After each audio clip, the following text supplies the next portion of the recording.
I'm editing my videos from my time on the Appalachian Trail this year, and it is making me so nostalgic for my very first trip on the AT, which was back in September 2015. I thought it would be fun to do a video and to share some of the pictures from that trip. So in 2015, my friend James and I drove down to Georgia to hike the first section of the Appalachian Trail, from Springer Mountain to Neels Gap. Check out my food pile. Now keep in mind, this was only for 4 days. My friend James was much more experienced than me. All of his gear was lightweight. Meanwhile, check out this pile of clothing I tried to carry with me. This is me trying on my backpack for the first time. It was so heavy. I was literally laughing so hard, I was crying. And this is me on trail wearing that backpack for the first time. And here I am seeing my first white blaze. I remember how exciting it was to see signs for Springer Mountain, a dream, becoming reality. And just like that, there we were, the southern terminus of the Appalachian Trail, an over 2,000-mile-long footpath that leads all the way to Mount Katahdin in Maine. I hoped one day I would be able to hike it all, and I felt the dream growing. We had been dropped off by shuttle driver Wes Wisson, who I found out later had a character named after him in A Walk in the Woods. Here's a picture of the scene I'm talking about. He picked us up in a ball of excitement, saying he had just seen a black bear and a cub. On the way to the trailhead, he told us many stories of misadventure and said he could always tell if someone was going to make it or not. Would we? He wouldn't say. Here was my first trail registry and what I wrote in the log. Spend some time in the woods, wash your spirit clean. This was my first trail name, Spirit Fox. Everything felt like a milestone. As we started our hike, I realized just how rugged and hard hiking on the AT truly is. It was much harder than the hikes I was used to in the Rockies. We got to our first shelter. I loved peeking inside. How many stories did this shelter hold?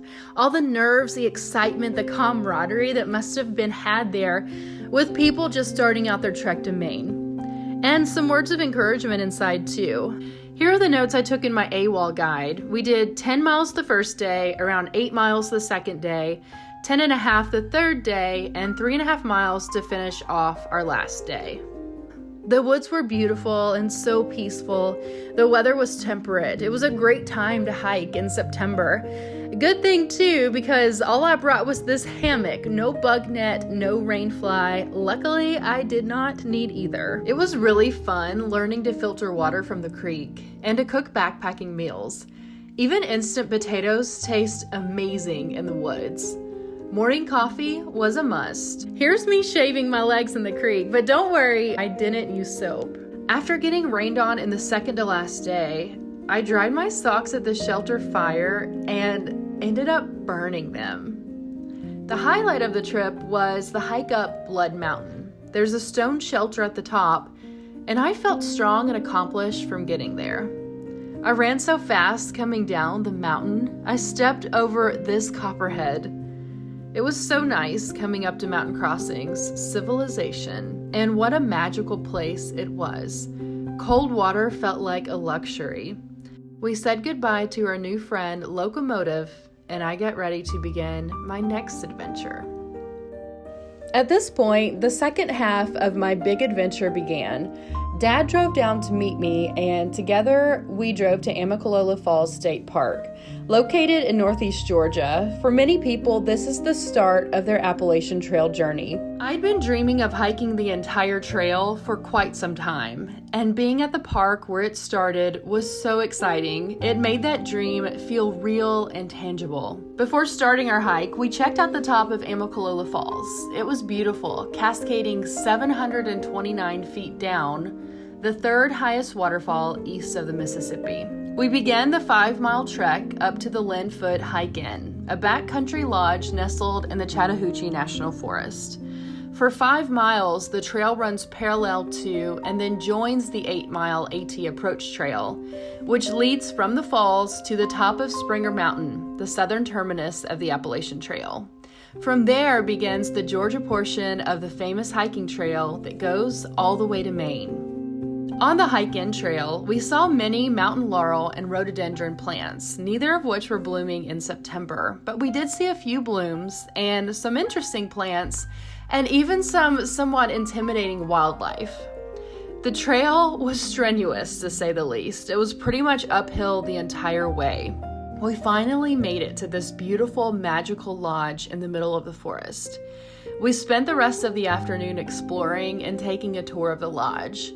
The lodge is eco-friendly, and we checked out their composting area, a tour that was given by Richard Judy, the board president of the Hike Inn. He also wrote a book called Thru, which was set on the Appalachian Trail. He was the first thru hiker I had ever met, and his stories made me even more determined to hike the full Appalachian Trail one day. My favorite area of the Hike Inn might be the sunrise room. It has Adirondack chairs on a pretty wraparound porch. It's the perfect place to watch the sunrise. Dad found a guitar there, and we hung out and met the other guests. Now, the kitchen area and the dining room is also really neat. The delicious meals are served family style. And here's a look at our basic but comfy room, and this is the top bunk where I slept. So after a good night's sleep, we woke up early to watch the sunrise, and what a beautiful sunrise it was. It was one of the best sunrises I have ever seen in my entire life. Then we started the hike back down. We climbed the stairs to see Amicalola Falls from a different angle. Someone had made a smiley face on this rock, which we found hilarious. And then there it was, the famous stone arch, the one that thousands of thru-hiking hopefuls walk through on their first steps of a journey of a lifetime. Of course, I took a million pictures there. We then checked out Amicalola Lodge, and we stared at the mountains we had just hiked over and then chowed down at the buffet. We were so hungry, and that food tasted so good. After that, we drove back home, our fun adventure on our minds and a bigger dream blossoming in our hearts.